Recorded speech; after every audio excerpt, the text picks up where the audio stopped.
right, thanks for your patience, everyone. I believe we are ready to dive right back in again.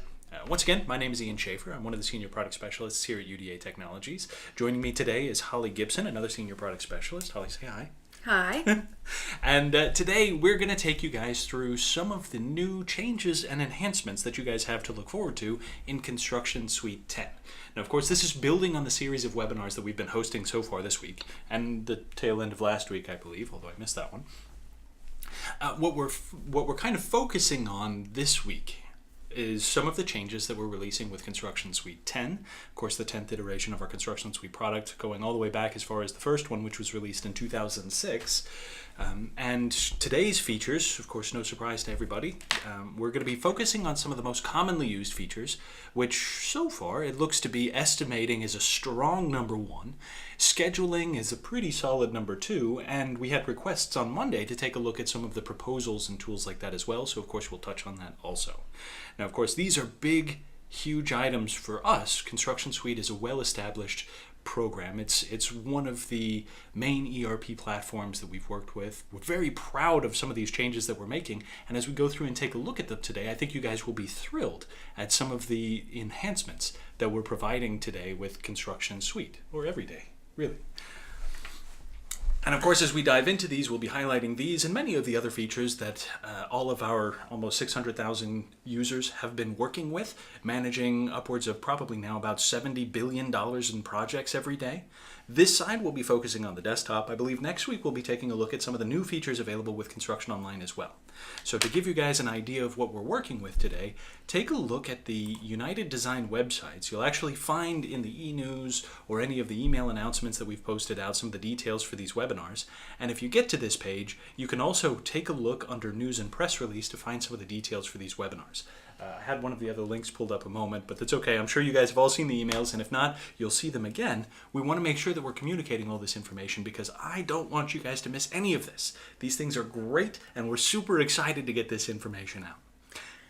They are great, and as always, we record all of these sessions, so if you want to go back and take a look, I'll be sending out those recording links by email to all of you, so you'll be looking for an email from me. If you want to take a look before you hear from me, we have them posted on our website here. If you go back to that main page where you register for the webinar, we post all of the recordings as they become available there, and of course they're also available on our UDA Technologies YouTube channel, along with an archive of all the other webinars that we put together for you. Of which there are many. So if you guys go to the YouTube page, you'll find these and some of the other more recent ones near the top of the page.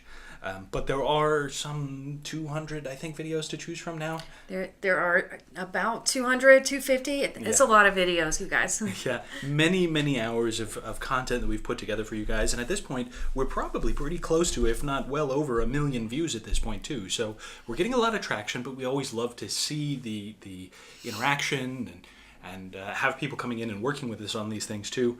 And along those lines, for today, let's dive in. Now, of course, first thing that we want to cover in this case is ConstructionSuite, main interface. Now, of course, as we've talked to you guys about before, this is the new ConstructionSuite 10, and what you'll find in this interface is everything has been extremely well streamlined to make sure that you guys have access to everything that you need right here when you first log in. Now, we've also done a lot of work to make sure that this new ConstructionSuite is extremely friendly to use on devices like your Surface Pro, or if you guys are hosting through the UDA Cloud Services, maybe like an iPad or an iPad Pro or something like that as well. So what we've done in the main interface is you'll see over on the left, a lot of our navigation now is kind of compressed down into major headings, which now expand out to show you a lot of those added features, like estimate templates, dashboards, schedule templates, things like that. All of this information is going to be available, of course, over here on the left-hand side. And today, as we dive into new projects or existing projects, we'll go in and take a look at one of these jobs and create a brand new estimate for it and kind of work through and step through from there. Now, of course, the dashboards, the overviews that we're looking at in ConstructionSuite, these have also been refined to give you not only easier to read information, like you can see right here, project details now provides a cleaner picture, We'll also see some of the information that we're putting together as we dive in, as we go through things like our project workflow over here on the left. Again, still my favorite feature. I talk about this every chance that I have. But as you guys dive into the workflow, the workflow itself gives you a much, much easier way to navigate through and see what we're working on. And I love some of the changes that we've got in here to step through this workflow and to track progress as we're going through each of the main headings. It's so much easier to read. I love to see my team making progress on these workflows. And as we dive in and get down to the sections here like creating an estimate, you'll see a few new options right here in the estimate wizard, even like right when we're starting on the estimate itself. Number one is importing from the CAD files or takeoff tools. Now, at this point, we've got what would you say, about maybe 12 partners or 14 partners perhaps? We do I believe it's about 13 or 14 partners on the CAD side that we integrate with, that we will allow you to import those files in. And this includes this includes a lot of the major players too, like PlanSwift and Chief Architect and eTakeoff and AutoCAD and Revit. Newest one I think as well is Stack or Stack Online perhaps. That's right. Really, the majority, what we see is that the most popular and most used CAD programs are ones that we've been able to provide an integration for. In fact, in ConstructionSuite 10, that's one of those major enhancements that you'll see is that the integration with PlanSwift, which is actually a really cool plugin that goes in the PlanSwift product itself, facilitates a really direct integration between those two programs, has been enhanced to go along with ConstructionSuite 10 as well, give you a few more options when you're looking to import those files over. Mm-hmm. And as we work to add some of those additional options in for some of our other partners, you'll always have this option to import directly right here as well.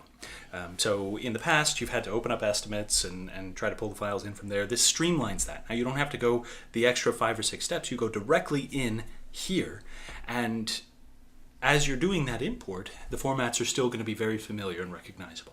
Now today we're not going to be pulling those imports. We're going to go straight into a predefined template because there's some other areas that we want to highlight in here as well. So let's dive into a predefined. I'll use our residential sample so that we've got some of the numbers put together. Mm-hmm. This gives us a good launching point for those of you who have templates from ConstructionSuite 9 or 8 or 7. All of those will carry up to the new version, just as they always have. And you can continue using those or make some revisions to them again as you move forward here. Now I'm going to dive right into this because one of the first things that you'll also see that's relatively new for this, for ConstructionSuite estimating, is one of the newer features for locking certain sections of your estimates. Now I bring this up first because the locking mechanism is a very, very important one coming from templates. Now in the past, in ConstructionSuite 9, which is when the feature was first released, we added the locking mechanism way down here in the bottom left-hand corner where you can kind of make it out, but it's a little bit hidden. Now we've made it much more easily accessible so that you can see the information as well, and it's going to be available in the menus up here at the top. And as you go in and work with it, the view menu now has this option where you can open up and see some of the additional lock mechanisms, the locking tools that we have in place. Now, of course, I'm one of the senior QuickBooks Pro advisors in addition to a UDA product specialist, so for me, the most important one has always been locking down some of your category and subcategory names to make sure that we can keep that information lined up with QuickBooks. Now that's going to be the names column, and as we lock this one down, it's going to prevent anybody on my team from making changes to our divisions or our subdivisions, categories, subcategories, what have you. As we do lock these things down, you'll notice that the column itself has a little padlock on it now, so it's easily recognizable, so that we know this is an area that should not be changed. But if we need to update the costs and things like that, of course we can. So those options are going to be available. Now again, if you go to the View menu, you can find this locking or unlocking option available to you guys here. Much easier to get to and see what we're working with as you guys work through these. And again, it allows you to be a little bit more consistent with the results as you guys are working through things like, again, QuickBooks integration, or even if you just want a consistent presentation for your customers. Name is still an important one there. Locking all this information down means that your salespeople will always know what they're presenting because your proposals and your structure is always going to be about the same, which is really important on the sales process. It is. I mean, it's a great tool to keep your team on track. I always say that it's a great tool to keep yourself on track, too. You put a lot of work into tweaking these estimate templates. You've personalized it for your company. You know exactly how you want that to be presented to your clients. All of us get in a hurry though sometimes, so it really does, even prevent you from just accidentally typing over something yourself as you're trying to do something quickly. Today with our webinar series, and in particular looking at estimating and scheduling, we want to talk about efficiency and how ConstructionSuite helps you be efficient in these areas. And something like the estimate lock is just one more of those ways that on-cost estimating is going to help you be able to do this faster, more efficiently, so we're able to lock that down. We're giving our team a structure for what we want them to do, preventing mistakes for yourself. So you've got a lot of benefits here. I think that estimate lock has become probably one of the most popular things that I see people using in their estimate, kind of outside of just putting the estimate and proposal together. I see people using this a lot. Absolutely. And we've already got some questions coming in as well. How does this affect some of the creation of additional content, like change orders, for example? Well, that's an interesting one too here, because in ConstructionSuite, when you create a new change order, there's an option to add in the new change orders through the right-click menu, where if you're in one of your category sheets, you can actually right-click on a subcategory and add a change order in there directly. There's also options under the estimating menu to be able to add in change orders here as well. Now, as you go through and you work with these, what this prevents you from doing by locking these things down, you're forcing your team to use the same categories and subcategories as you create those change orders, instead of before where they might just go into and try to add in a new subcategory and just label it however takes their fancy at that particular time. Locking these things down forces your team to use those consistent category and subcategory names. It forces them to match up with whatever we're working with in QuickBooks. Now again, I need that consistency for the bookkeeping side, so adding these mechanisms, adding these tools to keep that consistency in place is, for me, crucial. And I believe that your bookkeepers will probably be telling you the same thing. That's right. I think that they will. We hear that a lot. Notice in that locking, in the area where you can lock, one thing you'll notice is you do have a section for change orders. So you can certainly lock down a good portion of the estimate, still leave that change orders unlocked, which would allow people to come in and add those, which is nice too. Is not just being able to use the lock for template purposes, but really for a purpose of, hey, we built this estimate, we've created a proposal, we've got some signatures here, we really do want to lock this down so that no additional changes can be made, but still allowing those change orders to be created. That's absolutely true. Now, one thing that I did kind of skip over a little bit, which we should always make sure that we touch on, is whenever you're working with estimates, especially new estimates on the project, it's very, very important that you go into and save your estimates early and save them often. Now, along these lines too, you'll have a couple of quick and easy tools that help with this. Of course, if you go to the File menu and go to Options, there is an Autosave tab here now. This hasn't been around for forever in ConstructionSuite. So this is one of the newer things that most people are unaware of.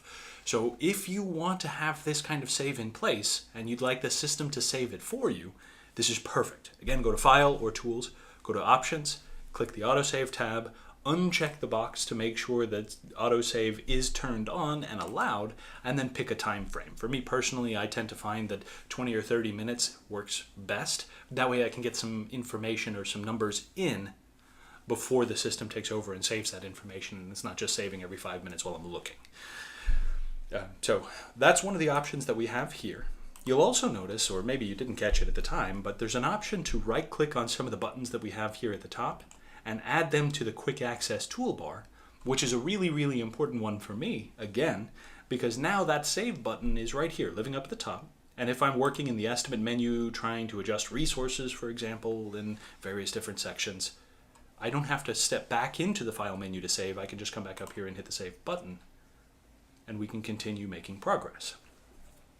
Now, the reason that I'm kind of heading in that direction is because some of the questions that we've had here fall in line, again, with the change orders, and we're looking at adding change orders to multiple categories. Now, for those of you who have worked with that change order wizard in the past, there's a section in the wizard to actually add into or assign multiple lines in the change order And that's where you can actually select which category you're working in, select the subcategory that you're going to duplicate for that. And you can do that, I believe, up to 10 times in a go in the wizard. Now, if you have multiple sections in there that require multiple line items, more than 10 perhaps, then I would just recommend going through the wizard multiple times.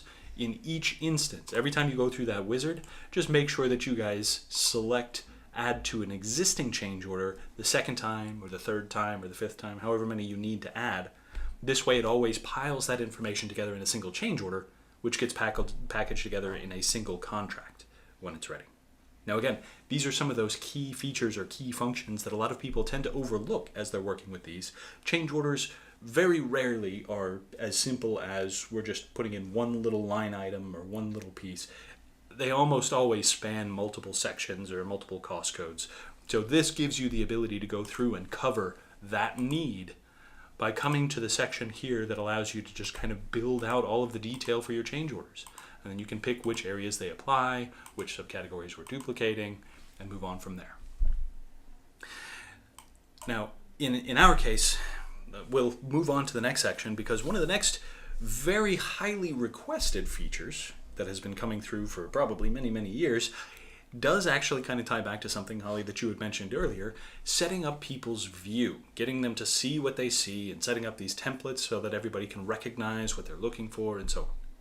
That's right. Well, one of the things with ConstructionSuite 10 overall that you guys will notice throughout the platform with ConstructionSuite 10 is more options for personalization. Of course, you've got the awesome, different color schemes and things like that you can choose from. Go into that dark mode if you like that sort of view in your main interface. But when we look at estimating, one of the most popular requests to personalize estimating has been slightly less dramatic, but just as useful in the sense that, you've got a lot of information in this estimate, and it's a living estimate. You're going to come back and work with it and add those change orders in. You may need to see different columns at different points along the way. You may have different people. You may want to see it differently than someone else on your team. So what we've done is given you the ability to, when you're working within an estimate, if you have maybe gone in and selected one of our predefined views, and then found that maybe you wanted to make some changes. So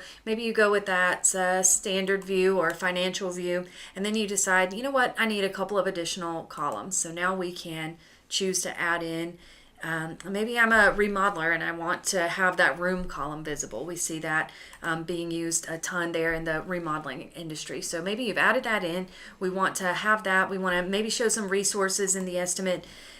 For what you're doing every day, this is the perfect view for you. Well, now you have the ability to actually come in and save this as a predefined view that you can come back to over and over. So in addition to the ones that we give you, you're able to save this current view, give it a name, and now that's going to appear in the dropdown. And again, this is one of those kind of, I would say, highly requested features. Because as you find with different companies, with different team members working within those companies and basically just fitting everybody's different need, this is hugely valuable. As you work through this, as a bookkeeper, I might need a certain set of columns available to me. As a salesperson, Holly might need a different set of columns available to her for her to go in and find that information. This is the perfect way to share all of the information in the estimate, but still give us that specific view that we need. So again, if you need to customize this, as before, you can come up to the view menu, go to show hide columns to turn various different columns on or off. Just check the boxes next to them as you guys find what you need. Once you find that perfect view for yourself, go to the predefined views, save your current view, and then label it as you like. This gives you the ability to reset that or come back to that view every single time. And again, if we're going straight from estimate template to estimate on a project, it's a much faster way to get that view that we need as we're going through and setting up those numbers.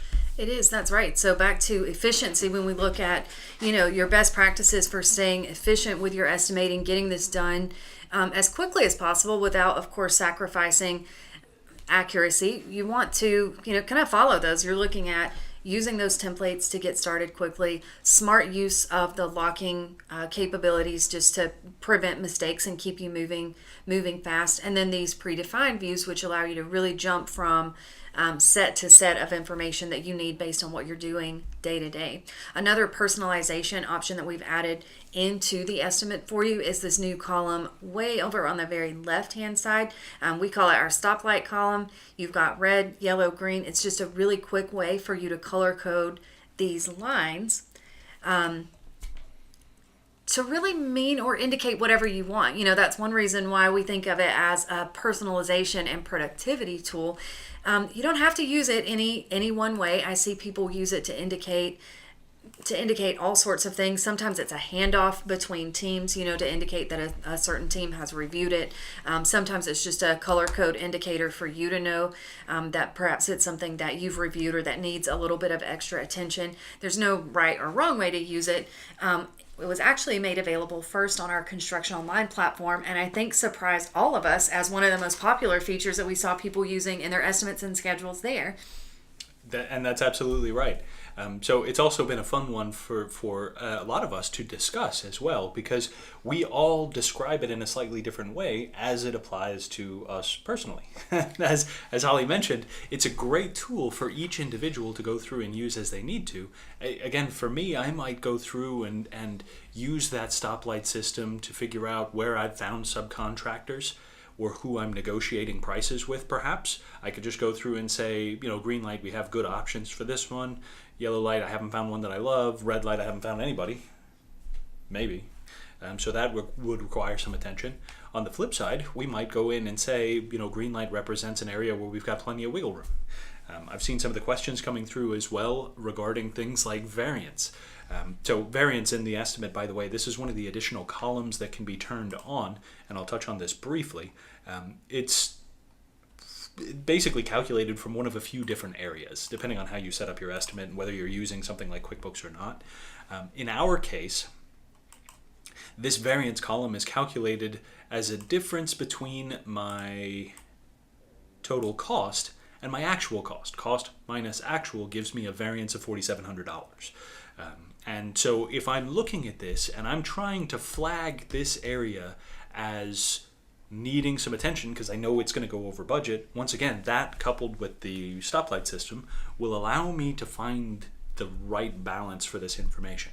One of the other things that we haven't talked about enough, which I also really, really enjoy, is the ability to rearrange some of this information that you have in here just by clicking on columns and dragging them around to a place that maybe makes a little bit more sense to you. So along those lines too, as you go through and work with a lot of these columns, you can set the order for the view as well as you're working through it. So something like cost minus actual gives you variance makes a little bit more sense when you put the columns in the order to get the math. So as we work through that, again, look for these and work with them as well. You'll find that a lot of these features that have both been there for a long time or new features that we're releasing in Construction Suite 10 can make you far, far more effective than you ever would have thought possible just by coming in and taking a look at how they work together. That's right. And speaking of how they work together, I know we'll want to transition into creating an estimate. I think one of the things that is really, really not... We've already created an estimate, a schedule. One of the things that's really unique, though, about Construction Suite is your ability to not only work with estimating, create estimates, and then also, of course, work with and create your schedules in Construction Suite, but the ability to actually have those two documents or files relate to each other. You can actually create an entire schedule off of your estimate and vice versa. So you've got the ability to spawn essentially a schedule with this exact same framework. You're not having to do any extra work. We're going to click a few buttons and show how that works. So not only are we creating the schedule, but we're establishing the link here between your estimate and schedule as well. Some of the most common questions that I'll get when working with new customers as they're just getting started, maybe learning the software, is, okay, so now I have really learned how to use estimating, got my estimate put together, maybe perhaps, personalized a template, but then what? What happens once I've created that estimate. So usually you're looking at things like, of course, creating your proposal. You're going to look at potentially things like sending that over to your QuickBooks for accounting integration purposes. You're going to even look at things like coming back and checking those dashboards, which we have enhanced for you in Construction Suite 10 as well, to be able to see those numbers. So, kind of your estimates side by side and how those total up, and the dashboards will really give you a lot of that information. And another one of those steps, sort of post estimate creation, would be, okay, let's go ahead and create a schedule now off of that estimate. And a lot of people are really surprised at just how easy this is. Absolutely. And one of the things that you'll find as you're going through this, some of us tend to estimate in an order that makes sense in schedule form as well. And this is really where the option to create that new schedule really pays off. What we're looking at now is an option under the File menu to create a new schedule. The button's right here. It says Create New Schedule. And when you select it, like Holly mentioned, it gives you the options to use the estimate as an outline for the schedule. The estimate framework applies to the schedule. And for our purposes today, we're going to take these categories and turn them into groups. And our subcategories will become tasks. Now, for those of you who have really detailed estimates and you'd like all that detail in schedule, there is an option to use your items as tasks here as well. So that pushes over everything. This is a relatively large one, though, and I think that might be a little overkill for our presentation today. Probably so. Now, some of the other options, though, that you'll have in here, you guys probably saw me going through and applying markup amounts in there as well for the company overhead margin section. There is an option to prorate the company overhead margin throughout the schedule as well. I like this option because it gives us the ability to distribute that. One of the features that you all should be using if you guys are putting together your schedules from your estimate is a cash flow. And in order to get those cash flow numbers right, prorating the company overhead margin is very, very helpful in this case too. And again, we're talking about planning and we're talking about cutting out some of these extra steps, generating that cash flow report and figuring out where the spending is happening and where you need to collect payment from your customer and everything like that to stay ahead of it is a huge advantage that you'll have in this case too. And if you guys are spending any time on this at all, here's a humongous time saver. Definitely take advantage of these options here. Now when we click OK, it's going to build our schedule for us. It's going to go through, as I mentioned before, and put in all of our categories as groups, all of our subcategories as tasks. It's going to carry with it those dollar amounts so that my cash flow makes sense. There they are. You'll also find that it's going to carry some additional information too, like resources that you've assigned in the estimate. This is a huge time saver because we know who's going to be doing the work. Now we can see it in the schedule too, with no added time. As you're going through and working with some of those additional areas too, you'll find some notes perhaps are showing up, the descriptions may be showing up as well, but the time frames and the predecessor relationships will all be ready for you to go into and assign once we dive into the schedule itself. Now, as a huge, again, talking about added benefits here, if we're working with templates, you guys also have the option to figure out what the duration would typically be for those tasks in the template as well. That actually carries into your schedule if you assign it and then sync it back to your estimate and then build new schedules from that in the future. So if you map this out and you set the two of your templates up, your schedule template, your estimate template, you sync the two together, we save you that time that you've invested in putting these things together, and we allow you to replicate that every time as well. Now, as you are working with that, if you guys do take advantage of this option, I highly recommend it. Huge time saver, and that's what we're all here for. What you want to do when you first make your schedule is always going to be go to the project menu and shift the project start date to when you expect to begin. That should be step one. Step two is going to be to go through and actually apply durations and set predecessor relationships. As we expand this out, you'll find all those options available to you guys here. And assigning those predecessor relationships is hugely advantageous because then, if you decide that you want to drag and drop one of these tasks around a little bit, everything that's dependent on that task or relates to that task moves with it. You'll find that there's some added options in here as well. If you go through and select a group, you can actually do things like setting sequential predecessors, which just builds those connections for you. You can also go in and apply lead times and lag times, and there's a couple of additional steps like this that ask if you want to make connections where they may make sense. So as we're working through this, definitely take a look for some of these additional time savers. You'll find them all over the place. The scheduling system especially is rich with features that save you time and allow you to take the, again, information that you've put in somewhere like the estimate and apply that everywhere else that it makes sense. Yeah, really our goal for you is that you're not having to ever really do double work. And so in this case, we are, kind of giving you the tools right here to be able to create a very detailed schedule. So you've got your estimate, you're able to go ahead and create this detailed schedule really without putting in a ton of extra work there. You are going to have to go back, of course, and adjust those dates, but like Ian had mentioned, you can even build those durations in such a way that you can create this schedule from your estimate. That cool sequential predecessor establishment that he showed you a moment ago, you can actually just select the whole schedule. You can go straight down the line, have it link all your tasks together with a couple of clicks, and then once you've done that, you can go in and adjust some dates there, and you've got really a huge head start on mapping out that schedule and timeline for your project. Absolutely. Now, of course, one of the things in Construction Suite 10, just like in the estimate, we've also added that cool stoplight feature to your schedules as well. So you've got those options here now as well to do some quick color coding. We've also added or made a little bit easier to get to the ability to color code the taskbars themselves. That's also a popular request and a popular tool that I see people using. If you actually right click on those taskbars, you'll have a set color option that's just a little bit more visible, that would allow you to have these taskbars turn colors individually. So we can, of course, color the entire schedule with some of those Gantt chart styling options at the top. But often you may want to just have one of those be red, or maybe a section I see some people color coding by groups of tasks, so they'll assign a color to a group. So you can definitely kind of color code these using the stoplights. You can code them using the Gantt chart bars, and you can do entire sections at a time as well. Yeah, just to add to this as well, I saw one of the questions just come through a moment ago about the stoplight feature. I believe it was the stoplight specifically. What you hopefully you guys saw this in action when we synced the estimate to the schedule. The stoplight color did not actually come through.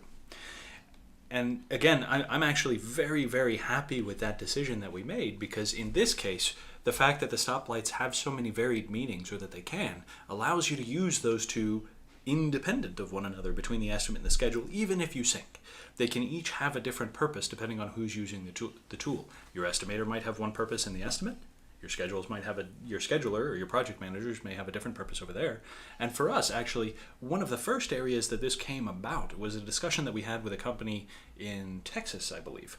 And what they ran into is they had subcontractors, and in the contract that they had with their subs, if the sub showed up on the job site and the job site wasn't ready for the sub, but the schedule said they were supposed to be there at that time, the GC would have to pay the sub for showing up at the job, even if they didn't do any work. Now, what the stoplight system allowed them to establish is they'd have the schedule information available here, and when the schedule was printed and handed off, if the stoplight was red, that meant that the sub had to ask before they showed up at the job site, and they got that forewarning, and it actually saved this company probably about $10,000 or $12,000 per job, because the subs would call and ask if there was a red stoplight saying that we may not be ready for you to show up at the time. And so they didn't. And when they didn't, the GC wasn't charged. And when the GC wasn't charged, they took that $12,000 per job and reinvested it in things that they wanted to be spending money on, instead of things that they ended up getting stuck spending money on. Which, again, hugely advantageous. And it's just one of many, many different ways that these stoplights could be used here. Now, when we look at kind of those next steps on the scheduling side, so we've built our schedule, we've started to maybe color code a little bit of that, start to give ourselves some visual cues. Really, we're going to want to come through, though, and make some adjustments, see a little bit of a bigger picture view of the schedule. Now, the Gantt view is a great view of seeing the timeline, kind of monitoring that critical path. Most of us are also familiar with, of course, just a regular calendar view. And one thing that we've added for you guys in Construction Suite 10 is that month view in your schedule. So you're able to actually now go ahead and not only have the schedule kind of listed out with your task and your Gantt chart, but also be able to see that in a traditional calendar setting. And the great thing about this month view in OnPlan as compared to just sort of a regular calendaring system is that you're actually able to then make adjustments here. So you can, pull this up, be able to adjust the durations of those tasks. You can slide them around on the calendar. So in many cases, it's a super, super friendly view for making some of those adjustments. You can kind of see how things stack up on certain days, make the changes that you need, and you can see that the predecessor relationships, of course, are still there. So as we move one task, we'll see the other one shifting forward. So all of that's maintained. It's just really another way of looking at the data that's really friendly for making those adjustments. And it's very printer friendly as well. So one of the other things that you'll find as you're working through this, just taking a look at this is going to make sense for people who aren't familiar with a Gantt view. Taking a look at something like this, again, for a customer, this makes sense. I understand what this is saying from the customer's point of view. For those of us who are accustomed to working on construction schedules, though, we can always step back into the Gantt view and see the results of some of those changes that we just impacted. So again, it gives us the ability to go through and take a look at all this different information, and when we're looking at the information here, it clicks depending on how we need to see it and who we're going to present to. So these are all hugely beneficial kind of components to some of these new views, and you'll also find some of them showing up as well when we take this information and even go back to some of those standard features that we've used for years as well, like setting baselines. Now, baselines, for those of you guys who work with schedules, baselines are again, another huge feature that everybody should be taking advantage of, because not only does it show you where we were, it gives you a point of comparison to reflect any delays or anything like that. It also gives you the ability to report off of those delays so that you can see an impact to tasks at the end of the schedule from something that was delayed near the very beginning of the schedule, and you can just see that trickle-down effect. And you can report on that, so it might make a little bit more sense to the customer why a 2-day delay making a selection near the beginning of the job created a 2-week delay by the time the job was over. Maybe holidays came into play, maybe weekends were overlapped a little bit weird. Could be a natural disaster. I see people measure the impact of that. So you've got, it's really a great way of being able to measure and quantify the effects of changes that are being made on the schedule. And you want to be able to really keep a firm handle on, not just are things being completed, but overall big picture, are we going to hit the target date we originally planned for? Allows you some time in there to perhaps tighten up and make some adjustments that'll help make sure that you stay on track. We had a question come in from someone who was wanting to know how would you populate holidays or set work days and things like that. So, maybe in tightening up your schedule, you look at some of those options. So you've definitely got the ability to make those adjustments, and baselines give you the ability to not only measure, but hopefully measure throughout the course of the job so that you can actually make those necessary changes. Absolutely. And again, baselines for the explanation process, or if you're ever doing a project review as well, they allow you to go back through and see where we planned on having things happen, and then explain the reason for delays. One of the interesting stories that our company owner, Michael, always used to say, still does in fact, he built, at the time that he was telling the story, he built a lot of duplexes. He did multifamily homes as well, like student housing for colleges and universities, and some custom homes and everything like that. But it was the duplexes in particular that he would talk about. So the first time he planned one of these projects for a duplex, it took about 90 days. Built the duplex, finished the duplex, and when he finished the duplex, it might have taken 92. So the next time he says, okay, 92 days. Well, if it was 92 last time, we'll make it 95 this time so that we can meet our schedule. And then we'll make it 100. And then we'll make it 110. And then we'll make it 130. And any time there was a delay, he would expand it out a little bit so that he could meet the schedule. This would allow us to go in there and take a look at it, to, double check that. Was it 92 days because my guys didn't show up when they were supposed to, or did I actually schedule it wrong? And with the baseline, we can go through and do those comparisons so that we're not artificially expanding the amount of time that it takes to finish one of these jobs, taking the hit on costs and expenses. We all know that labor is one of the most expensive parts of these jobs. and it's the easiest to slip on. So this allows us to see if maybe we're making excuses for our team, or if we can, like Holly said, tighten up a little bit and make sure that we're making smart decisions based on how the schedule actually worked as opposed to how we planned it out in the beginning. That's right. Now, a few sort of look at next steps for our schedule. You've got, of course, your schedule built. We're creating those baselines. We're making adjustments. We want to, just like with estimates, go back and look at some of those dashboards. We've actually added a beautiful new dashboard in ConstructionSuite 10 specifically for the baselines and kind of big picture company view of scheduling. So we'll take a look at that. Usually also with schedules, you are, like Ian said, you get the schedule in place. You want to run that cash flow report, see where that stands. You do have the ability to sync your estimate to your schedule so that as you are plugging in things into one or the other, you can actually sync those to make sure that you've got kind of up-to-date data in both places. Which, quick note on that one, the cash flow report is available under the Reports tab. There's two that you can work off of here as well. The cash flow, this is kind of a predictive report.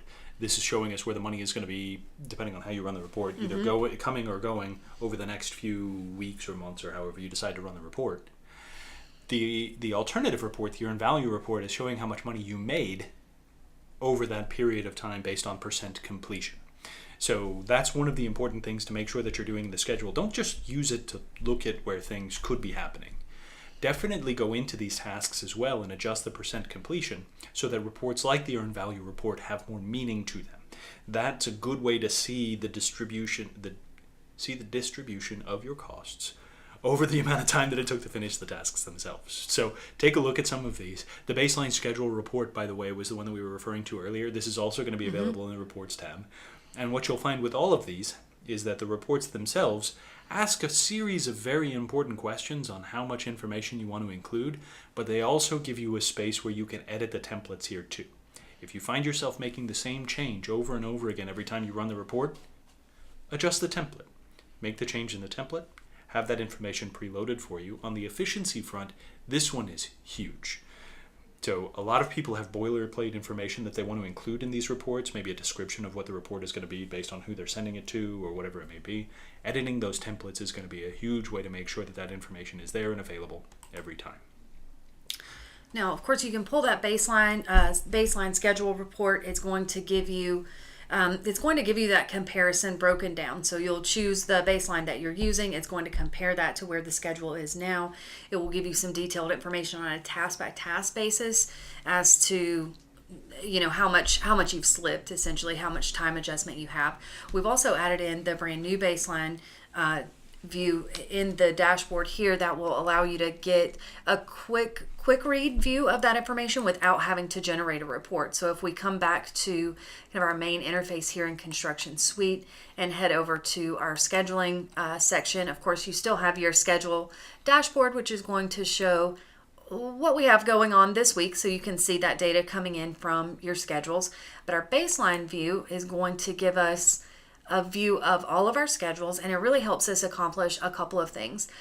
One is to see really kind of quickly over the years. This is broken down again, kind of higher level pulled back view, so that we're not looking on a daily or weekly basis. We're really looking at monthly basis over the years. You can see how those jobs are stacking up, maybe where you have room to work in more jobs, maybe where you don't. So as we kind of scroll through, you can see these bars just represent the timeline. I can see this went from August of 15 through April of 16. And if we come over to some of our schedules that we're working on now that do have baselines, you can see you can see the baseline represented here. So you've got the little shadow, and actually if we want to see the details on that, we're going to expand that down a little bit, and now you can see your kind of current where you are compared with your initial baseline. And actually one cool thing about ConstructionSuite is that you're not really restricted to just one baseline. You can create multiple baselines for a project. So if you had created, say 2 or 3 for a job, you'd be able to see them all listed underneath compared to that where you are today view. So again, this is one of the many additional tools that we're adding with Construction Suite 10. The idea or the design behind a lot of these is to be able to more effectively give you guys important information in a quick way. In this case, of course, for the schedules and the baseline views, this is huge because what you can see here looking at this is you can see what the plan looks like. You can see maybe where we've got some space to start slotting things in from our backlog, and we can start planning appropriately for the future. Just don't make the same mistake that I have apparently made here and keep some of those old jobs around just to look at. As you finish them up, make sure that you archive those projects. Archiving the jobs will clean up this report a little bit so that it's only showing you guys good, accurate information for today, rather than, what am I showing here, a span of 2014 to 2025? I think so. A few years, which, is probably a lot. You might want to go in and clean that up. But I will say, to get that great big picture, sort of 20,000 feet view of your company is not bad. It's pretty cool to be able to see so many years stacked up against each other and where everything landed. Of course, once you archive those projects out, they won't show anymore on this baseline view. So you will normally be looking at your current active job view here to be able to see where things stand. And really for future planning purposes. And it helps to be able to see too, are most of the projects close? Are you getting close on most of them, or do you see a lot of discrepancy there? And that again will help with that planning, that accuracy, that efficiency in your estimating and scheduling process. Absolutely. Now, at this point, I believe that that's going to cover most of what we have for you for today's presentation. Now, we did have the request last week to briefly touch on some of the options available for proposals. So we'll do that.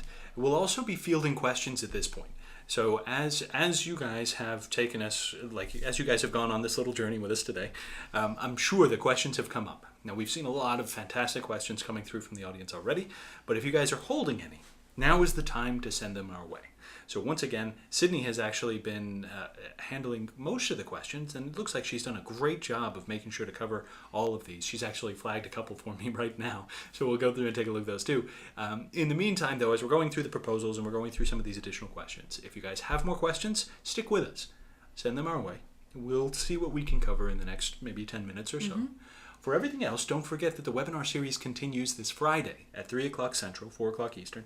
And at that point, guys, come join us for the follow-up webinar where we start talking about some of the mobile utility here from Construction Suite. We'll be looking at some of the UDA cloud services that we offer and how much information you guys can access from the cloud at any time using Construction Suite and cloud services, even working with programs like QuickBooks, which can be hosted through that cloud services as well. Mm-hmm. So you could access this information from your phone, as I actually did last week when I was on site with some of our clients a few states away. And it was incredibly fast, super speedy, and a little hard to see on the phone. My phone is a little bit smaller than my computer screen, but it was extremely effective for me to be able to get some quick information. We'll be covering those things on Friday as well. So join us 3 o'clock Central Friday. You can follow the same page to get to all of those webinars, or go to ConstructionOnline.com, scroll down to the bottom, find the webinars link, or I guess it's United Design, any of our websites. We'll have the webinar link and you can sign up for them there, or check your email. All right, guys, let's dive into the questions here and proposals in just a moment. Before we do that though, Holly just brought up an incredibly important point. With the new version of Construction Suite, you'll also find a new section here under the Today page. And this is probably, secretly one of the greatest features that we're releasing with Construction Suite 10. It's an option here under Recovery to allow you to go back into and work with old versions of files. Now, I don't have any old versions of the files, so I don't have anything to work with. But the Recovery tab gives you an incredible space to go into and find old save copies of an estimate maybe from this time last month, or perhaps versions of a proposal that we have since gone through and accidentally deleted, maybe, or one of a number of other situations. But this Recovery tab just gives you an excellent place to go to and find other copies, click on those, and pull them in. And just go ahead and include those, or overwrite your current file with a version from before. Mm-hmm. So again, take a look under, once you guys are all working with Construction Suite 10, we're rolling that process out shortly. But as you guys start to dive into this, if you ever find yourself thinking, gosh, I wish I could see what the estimate numbers were 2 weeks ago, this gives you a space where you can go in and recover. Now do keep in mind, if you guys are using the recovery section, you'll still only have one copy of each of these files. So if you decide to recover the copy from 2 weeks ago, you're overwriting today's copy. So save a couple of copies before you do this, perhaps. Like save this as a new file. Again, it's easy to do. You just come back into your estimate, go to the File menu, click Save as Project File, and then just give it a new name. And that way you can keep today's copy and then go recover 2 weeks ago's copy. And you guys have all the information available to you there as well. Exactly. So along those lines, with those recovery files, don't forget, you'll have the additional options to come into and work with things like proposals and reports, and most of that information is going to be available to you guys right here through the ConstructionSuite estimate. Now, as you're working with the estimates, most of the proposals that you're working for are going to be available under the Reports tab when you can step into the Report Wizard, or the Proposal Wizard, to begin generating some of these sales tools. Now, the Proposal Wizard itself has a ton of options for us to go through and look at, but keep in mind that as you guys are going through and finding that perfect set of settings, the Proposal Wizard will remember all of those. So if you find the perfect layout, the next time you go into the Proposal Wizard, it will give you the perfect layout. The perfect layout, exactly. Now, you'll also find that we've got 6 templates available on the residential side, 6 on the commercial. I'll be using residential today. And it's going to provide most of the information that we need here based on this collection of settings. Again, with the 6 different, I think it's auto-saving right now, with the 6 different file types here, you've got 3 main options and copies of those 3 options, so you can slightly tweak them as needed. Editing each of the options available here as well. Now I'm going to go through my favorite set of settings for the proposal. It uses option 1. There would be a scope and special conditions. Again, we can add that information in now as well if we need to. Now, the real meat of the document for me, though, comes here on the project totals report that we're going to be including within the proposal itself. Now, again, we're talking about my favorite set of settings. So when I'm selling projects, I like to include the company overhead margin, but I don't want to tell the customer exactly how much we charge, so I prorate. Now in this case, prorating this is just going to take the company overhead margin dollar amount, and it's going to prorate it. It's going to spread it out proportionally throughout the estimate, so everything gets padded just a little bit. But I don't want them to see a prorated allowance. I want the dollar amounts for the allowances to be exactly what they can spend. So I'm not going to check this box, but we are going to prorate. Now in my case, I also don't like to show individual subcategory totals. I'd rather it just be a category total. In this case, I want planning to have design services with maybe a brief description, perhaps some notes for various different sections, notes for permits, note for lot costs and construction financing, and then a grand total for planning, and then we move on to foundation. Again, site work and notes, footers labor and notes. No totals. Those come down at the bottom for foundation totals. Now you'll also have some flexibility for those of you who like a more tabled or structured layout. You've got the print as project totals, print the project totals as a table, and some additional options down here as well if you want categories only, what have you. But this is my perfect set of settings. So from here, we'll just click Finish, and now I will get my copy of the report.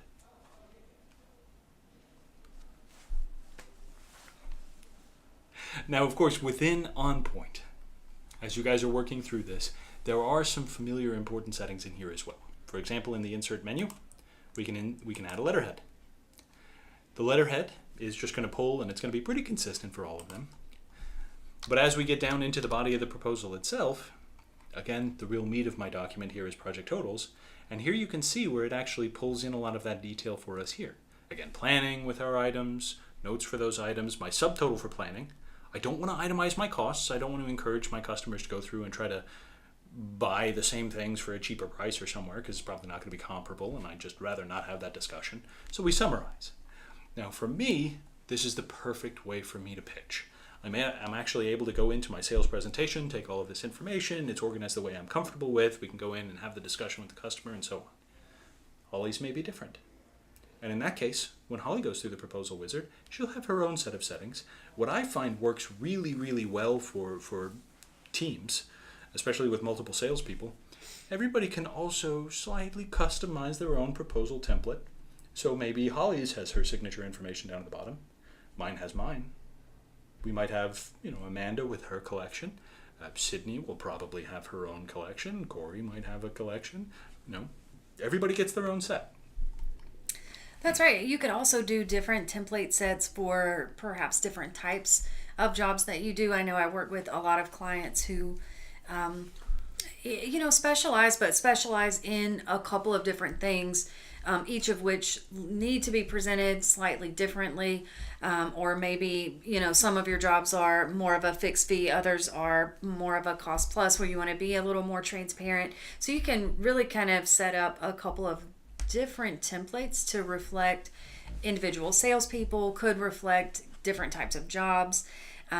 We had a great question come in about, kind of populating standard sets of additional information that would always show on your proposals. And that's you can edit those templates, not just to kind of tweak what they look like or maybe put some graphics on there. I've seen people do some really beautiful things with their logos and even photos on their proposal templates, but you can certainly add in text areas where you would have certain types of text or verbiage populate along with your proposal as well. Mm-hmm. And this could be boilerplate information, or it could be anything you can imagine.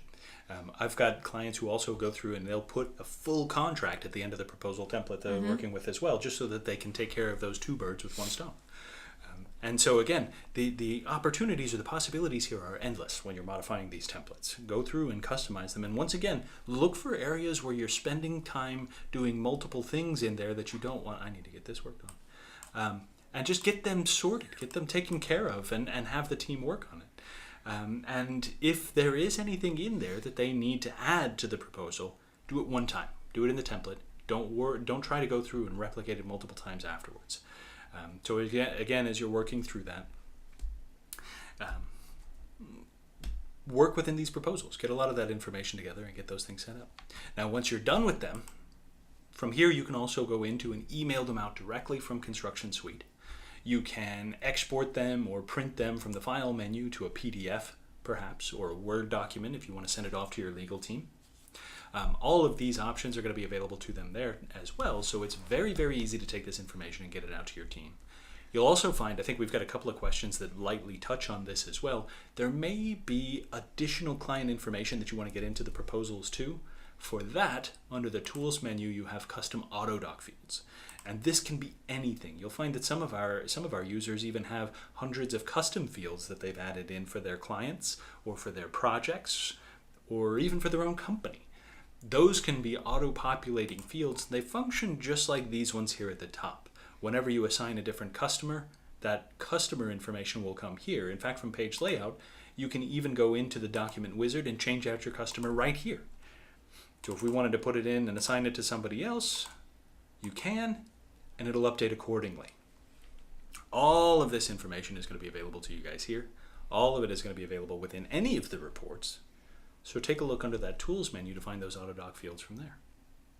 Now beyond that, I think we've actually run out of time. So I'm going to go through there's I think 3 or 4 questions that we'll just do quick answers for. And then we'll go ahead and cut you guys loose and let you guys get back to work. Now, the handful that I have to touch on just briefly include, first of all, under the schedule, there's an option here or somebody is looking to add in custom holidays. This can be important if you have some, or you need to adjust your work days for any reason. Come to the schedule, go to the project menu and set work days. This allows you to basically set up your work week, check the days that you work, and then adjust holidays here or add in exceptions. If you need to add in a couple of working days, let's say some Saturdays before the job is done to try to finish on time, here's where you do that. Non-working days as well. We've got clients who work for religious communities and they have to observe those religious holidays. This is a great place to go in and put those holidays in so that the schedule doesn't have you showing up at the customer's home or their location during these holidays. It's a great way to kind of build that respect from your client base. They're going to be a huge source of leads in the future, either working for them again or they're going to refer all of their friends.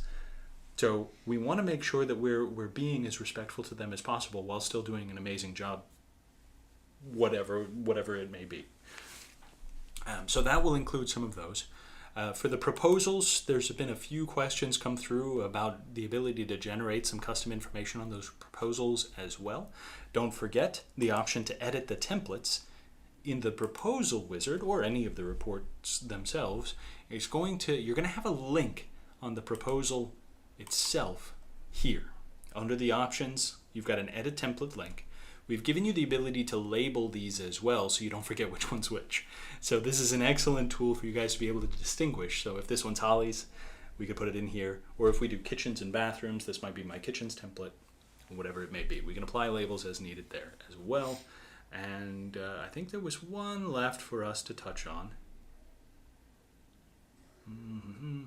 Most of these would be auto-populated for new estimates. The last one that we had flagged here for you guys as well involved setting up some of that custom information or general details for things like specifications and scope of work. The last thing that I would touch on for that is actually going to be back in the main interface for ConstructionSuite again. From here, if we go to the projects list and take a look at all of the projects that we have in the system, of course, you'll find that there are different types of projects that we're going to be working with here. Those project types will typically define a dimensions set and a workflow based on the type. But sometimes there's additional information in there that we want to keep as well. And so we've brought project templates to the forefront in ConstructionSuite 10 as well. With the project templates, you can actually come into and create a new project template and define all of the standard information. Again, for maybe like kitchens, we could define a project template for our kitchens that includes the standard estimate that we would want to use for our kitchens, the workflow, of course. Everything gets a workflow because that's the most important piece sometimes. Schedules, you could set it up with folder structures, you could set it up with just things on your to-do list, perhaps, tasks that need to be completed. Absolutely.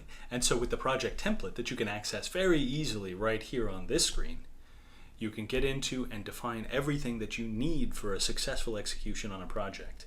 And you can have all of that ready for you before you even start.